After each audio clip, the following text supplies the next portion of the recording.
Once upon a time, we lived in an economy of financial growth and prosperity. This was called the Great Moderation, the misguided belief by most economists, policymakers, and central banks that we have transformed into a new world of never-ending growth and prosperity. This was seen by robust and steady GDP growth, by low and controlled inflation, by low unemployment, and controlled and low financial volatility. But the Great Recession in 2007-2008, the Great Crash, broke this illusion. A few $100 billion of losses in the financial sector cascaded into $5 trillion of losses in world GDP and almost $30 trillion losses in global stock market. So the understanding of this Great Recession was that this was completely surprising. This came out of the blue. This was like the wrath of the God. There was no responsibility. So as a reflection of this, we started the Financial Crisis Observatory. We had the goal to diagnose in real time financial bubbles and identify in advance their critical time. What is the underpinning scientifically of this financial observatory? We developed a theory called Dragon Kings. Dragon Kings represent extreme events, which are of a class of their own. They are special. They are outliers. They are generated by specific mechanisms that may make them predictable, perhaps controllable. Consider a financial price time series, a given stock, your preferred stock, or a global index. You have these up and downs. A very good measure of the risk of this financial market is the peaks to valley that represent a worst-case scenario when you bought at the top and sold at the bottom. You can look at the statistic, the frequency of the occurrence of peak to valleys of different sizes, which is represented in this graph. Now, interestingly, 99% of the peak to valleys of different amplitudes can be represented by a universal power law represented by this red line here. More interestingly, there are outliers, there are exceptions, which are above this red line, occur 100 times more frequently, at least, than the extrapolation would predict them to occur based on the calibration of the 99% remaining peak to valleys. They are due to transient dependencies such that a loss is followed by a loss, which is followed by a loss, which is followed by a loss. This kind of dependencies are largely missed by standard risk management tools, which ignore them and see lizard while they should see dragon kings. The root mechanism of a dragon king is a slow maturation towards instability, which is the bubble, and the climax of the bubble is often the crash. This is similar to the slow heating of water in this test tube, reaching the boiling point, where the instability of the water occurs, and you have the phase transition to vapor.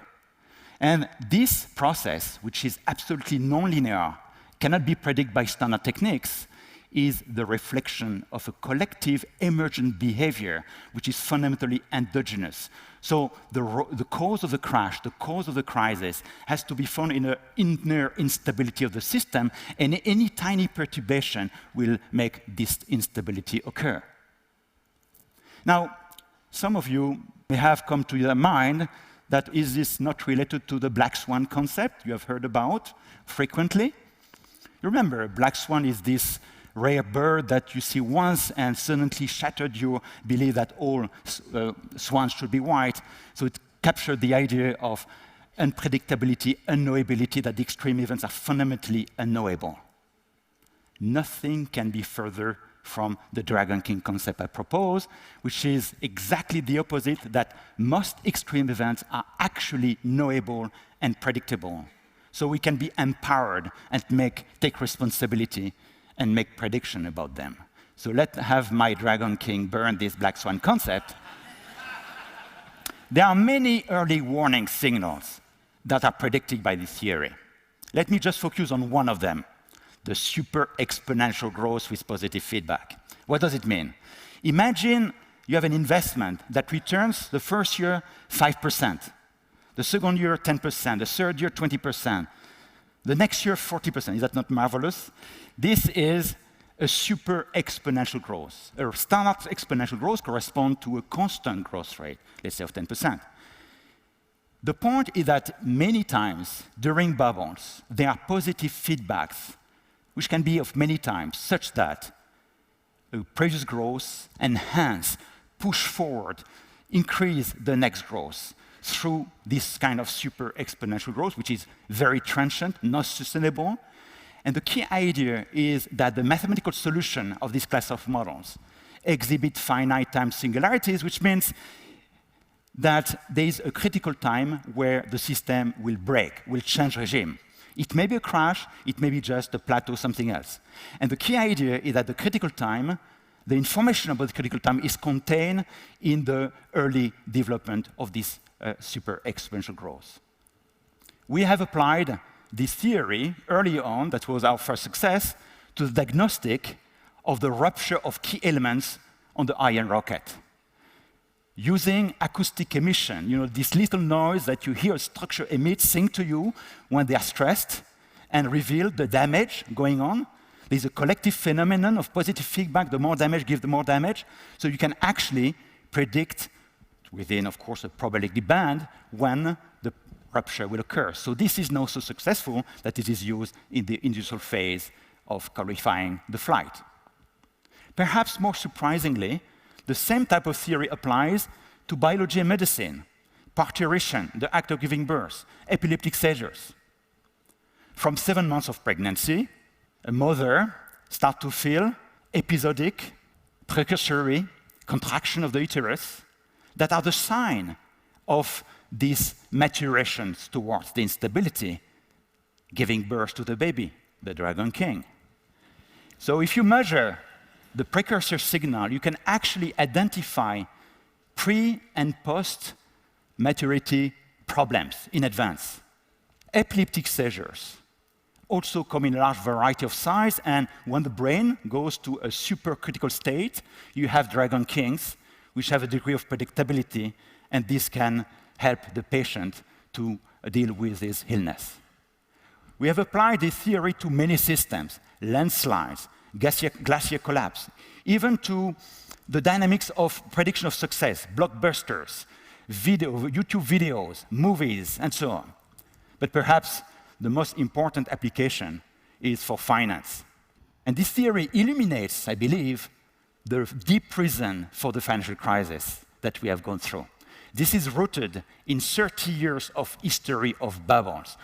Starting in 1980, with a global bubble crashing in 1987, followed by many other bubbles. The biggest one was the new economy internet bubble in 2000, crashing in 2000, the real estate bubbles in many countries, financial derivative bubbles everywhere, stock market bubbles also everywhere, commodity and oil bubbles, debts and credit bubbles, bubbles, bubbles, bubbles. We had a global bubble. This is a measure of a global overvaluation over all markets, expressing what I call an illusion of a perpetual money machine that suddenly broke in 2007. The problem is that we see the same process, in particular through quantitative easing, of a thinking of a perpetual money machine nowadays to tackle the crisis since 2008 in the US, in Europe, in Japan. This has very important implication to understand the failure of quantitative easing as well as austerity measure, as long as we don't attack the core, the structural cause of this perpetual machine thinking. Now, these are big claims. Why would you believe me?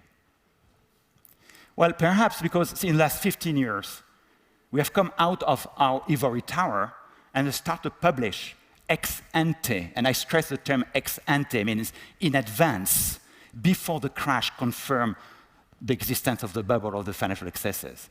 These are a few of the major bubbles that we have lived through in recent history.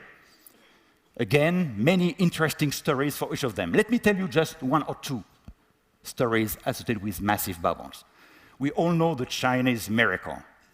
This is the expression of the stock market of a massive bubble, a factor of 300% in just a few years. In September 2007, I was invited as the keynote speaker of a macro hedge fund management conference, and I showed to the conference a prediction that by the end of 2007, this bubble would change regime. There might be a crash, certainly not sustainable. Now, how do you believe the very smart, very motivated, very informed macro hedge fund managers reacted to this prediction? They had made billions just surfing this bubble until now. They told me, Didier, yeah, the market might be overvalued, but you forget something. There is the Beijing Olympic Games coming in August 2008, and it's very clear that the Chinese government is controlling the economy and is doing what it takes to also avoid any waves and control the stock market. 3 weeks after my presentation, the market lost 20% and went through a phase of volatility upheaval, and the total market lost 70% until the end of the year. So how can we be so collectively wrong by misreading or ignoring the science of the fact that when an instability has developed and the system is ripe, any perturbation makes it essentially impossible to control? The Chinese market collapsed, but it rebounded. In 2009, we also identified that this new bubble, smaller one, was unsustainable. So we published, again, a prediction in advance, stating that by August 2009, the market will correct, will not continue on this track. Our critics, reading the prediction, said, no, it's not impossible. The Chinese government is there. They have learned the lesson. They will control. They want to benefit from the growth. Perhaps these critics has not learned the lesson previously. So the crisis did occur. The market corrected. The same critics then said, yes, but you published your prediction. You influenced the market. It was not a prediction. Maybe I'm very powerful then. Now, this is interesting. It shows that it's essentially impossible until now to develop a science of economics because we are sentient beings who anticipate, and there's a problem of self-fulfilling prophecies. So we invented a new way of doing science. We created the financial bubble experiment. The idea is the following. We monitor the markets. We identify excesses, bubbles. We do our work. We write a report in which we put our prediction of the critical time.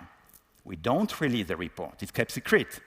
But with modern encrypting techniques, we have a hash, we publish a public key, and 6 months later, we release the report.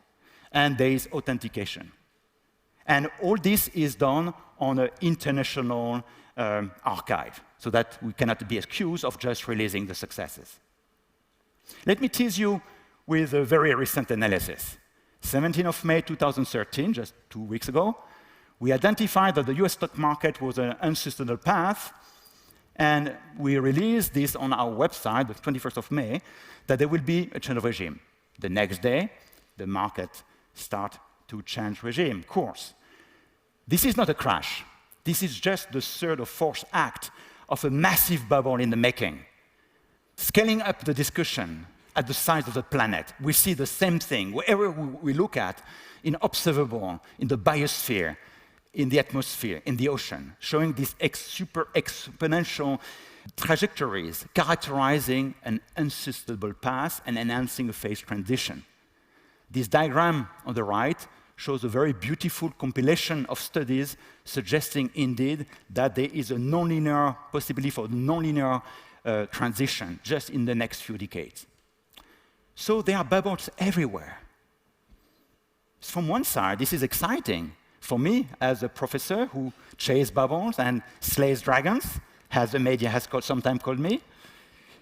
But can we really slay the dragons? Very recently, with collaborators, we studied a dynamical system where you see the Dragon King as these big loops, and we were able to apply tiny perturbation at right times that remove when control is on these dragons. Gouverner, c'est prévoir. Governing is the art of planning and predicting. But is it not the case that is probably one of the biggest gaps of mankind, which has the responsibility to steer our societies and our planet towards sustainability in the face of growing challenges and crises? But the Dragon King theory gives hope. We learn that most systems have pockets of predictability. It's possible to develop advanced diagnostics of crises so that we can be prepared, we can take measures, we can take responsibility, and so that never again extremes and crises like the Great Recession or the European crisis take us by surprise. Thank you.